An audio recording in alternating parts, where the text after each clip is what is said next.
بسم اللہ الرحمن الرحیم۔ حضرت حسن بصری نے بلند آواز میں فرمایا، لوگو اللہ تعالیٰ کا دروازہ کھٹکھٹاتے رہو، دروازہ ایک دن ضرور کھلتا ہے۔ ایک بڑھیا نے سنا تو بولی، اے حسن، کیا اللہ تعالیٰ کا دروازہ بند بھی ہوتا ہے؟ حضرت حسن بصری یہ بات سن کر غش کھا کر گر پڑے اور فرمایا، اے اللہ پاک، یہ بڑھیا تجھے مجھ سے زیادہ جانتی ہے۔ اللہ اکبر۔ بے شک سب سے برا کھیل وہ ہے جو کسی کے خلوص سے کھیلا جائے۔ اللہ جب بہترین سے نوازتا ہے تو پہلے بدترین سے گزارتا ہے۔ ناظرین گرامی، اگر آدمی کی نیت درست ہو اور وہ کوشش شروع کر دے تو اللہ تعالیٰ کی مدد آ جایا کرتی ہے۔ نبی اکرم صلی اللہ علیہ وآلہ وسلم کا ارشاد ہے کہ جب بھی تم کھانا کھاؤ تو اپنے پیٹ کو کبھی بھی بھر کر نہ کھاؤ، بلکہ اس کا کچھ حصہ خالی رہنے دو تاکہ تمہارا معدہ خراب نہ ہو۔ زیادہ کھانے سے معدہ خراب ہو جاتا ہے، جس سے بے شمار بیماریاں جنم لیتی ہیں۔ 4 چیزوں کے بارے میں بتایا گیا ہے جو انسان کو جلد ہی بوڑھا کر دیتی ہیں۔ انسان کا زیادہ پریشان رہنا، نمبر 2 انسان کا زیادہ غم سے وابستہ ہو جانا،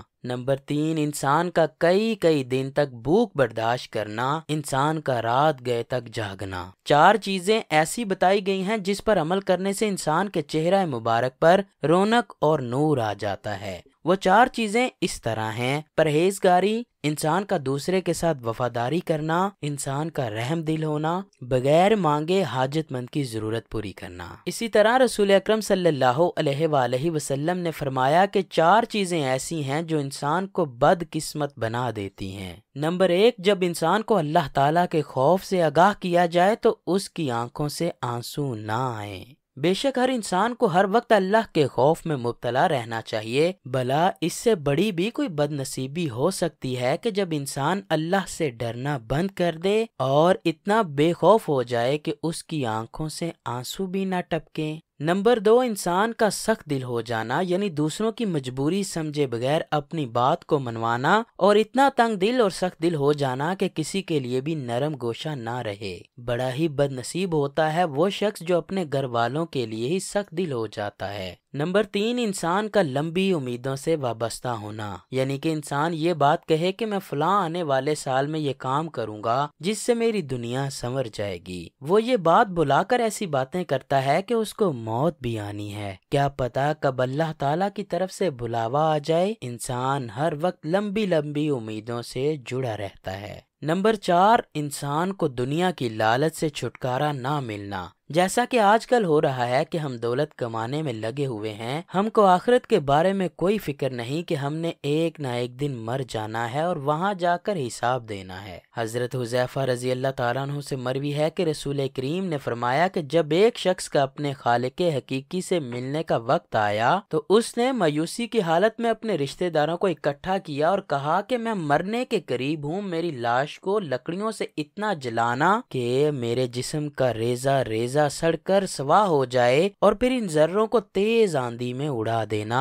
تاکہ میرے جسم کے ذرے اکٹھے نہ ہو سکیں۔ حدیث پاک ہے کہ جب وہ بندہ مر گیا تو رشتہ داروں نے اس بندے کی نصیحت کے مطابق اس کو جلا کر اس کے جسم کو تیز آندھی میں اڑا دیا، لیکن اللہ پاک نے اس کے جسم کو اکٹھا کیا اور اس بندے کی نیت کے بارے میں دریافت کیا تو اس نے جواب دیتے ہوئے کہا کہ اے اللہ، تیرے خوف سے یہ سب کیا تھا۔ تو اللہ تعالیٰ نے بندے کا یہ جواب سنتے ہی اس کو بخش دیا۔ حضرت ابو ہریرہ رضی اللہ تعالیٰ عنہ سے حدیث سے پاک ہے کہ 3 لوگ ایسے ہوتے ہیں جن کی نہ تو کوئی نیکی قبول ہوتی ہے اور نہ ہی نماز قبول ہوتی ہے۔ نمبر 1، ایسا غلام جو اپنے مالک سے بھاگ گیا ہو جب تک کہ وہ اپنے مالک کے پاس نہ آ جائے، تب تک اللہ تعالیٰ اس کی نہ نماز قبول کرتا ہے اور نہ کوئی نیکی قبول ہوتی ہے۔ نمبر 2، اس عورت کی بھی کوئی نماز قبول نہیں ہوتی جس کا شوہر اس سے ناراض ہو۔ نمبر 3، ایسا شرابی جو ہر وقت اپنے نشے میں مست رہتا ہو۔ اس حدیث میں ہے کہ اللہ تعالیٰ نے مرد کا رتبہ عورت کی نسبت بلند کیا ہے اور مرد کو عورت پر غالب فرما دیا۔ اللہ تعالیٰ کا فرمان ہے کہ اگر میں دنیا میں کسی کو سجدے کا حکم دیتا تو بیوی سے فرماتا کہ اپنے شوہر کو سجدہ کرے۔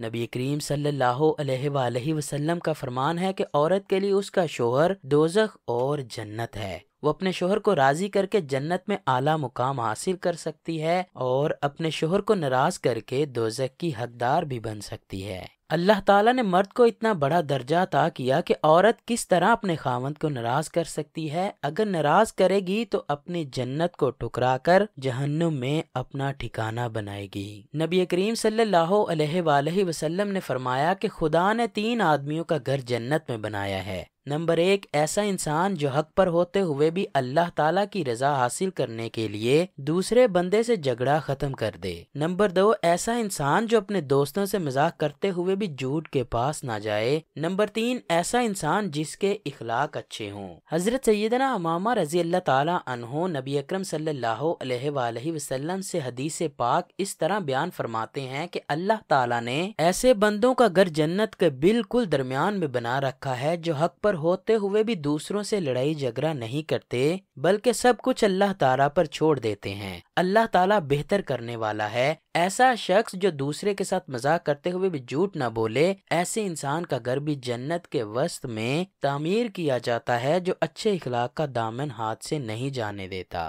حکماء کے مطابق 4 ایسی چیزیں ہیں جو انسان کو بہت جلد بیماری اور پریشانی کی طرف لے جاتی ہیں۔ نمبر 1، زیادہ باتونی ہونا۔ نمبر 2، بہت زیادہ سونا۔ نمبر 3، زیادہ کھانا۔ نمبر 4، لوگوں سے زیادہ میل جول رکھنا۔ 4 چیزوں سے رزق میں کمی آتی ہے۔ فجر کی نماز ادا کرنے کے بعد سورج نکلنے تک سونا، نماز کو چھوڑ دینا یا نماز کی پابندی نہ کرنا، کسی کو دھوکہ دینا، ہر کام میں سستی ظاہر کرنا۔ اسی طرح 4 چیزوں سے رزق میں اضافہ ہوتا ہے۔ راتوں کو اٹھ کر نمازیں ادا کرنا یعنی تہجد کی پابندی کرنا۔ نمبر 2، ہر وقت اپنے مال و دولت کی خیرات کرتے رہنا۔ نمبر 3، ہر وقت اپنے گناہوں سے اللہ تعالیٰ سے معافی مانگنا۔ نمبر 4، ہر وقت اپنے رب کا شکر ادا کرتے رہنا اور اس کے ذکر میں اپنے آپ کو مشغول رکھنا۔ 4 چیزیں ایسی ہیں جن کو مسلسل اپنانے سے چہرے کی رونق ختم ہو جاتی ہے۔ نمبر 1، ہر وقت جھوٹ کا دامن نہ چھوڑنا، دوسروں کی عزت نہ کرنا، کسی غلط چیز پر ضد کرتے رہنا، بغیر علم کے بحث و مباحثہ شروع کرنا، کسی غلط کام کو پرواہ کیے بغیر ہی کرتے جانا۔ اسی طرح مہمان نوازی کرنا اللہ تعالیٰ کی خاص نعمت ہے جو کہ اللہ تعالیٰ کے نیک بندوں کا شوق ہے۔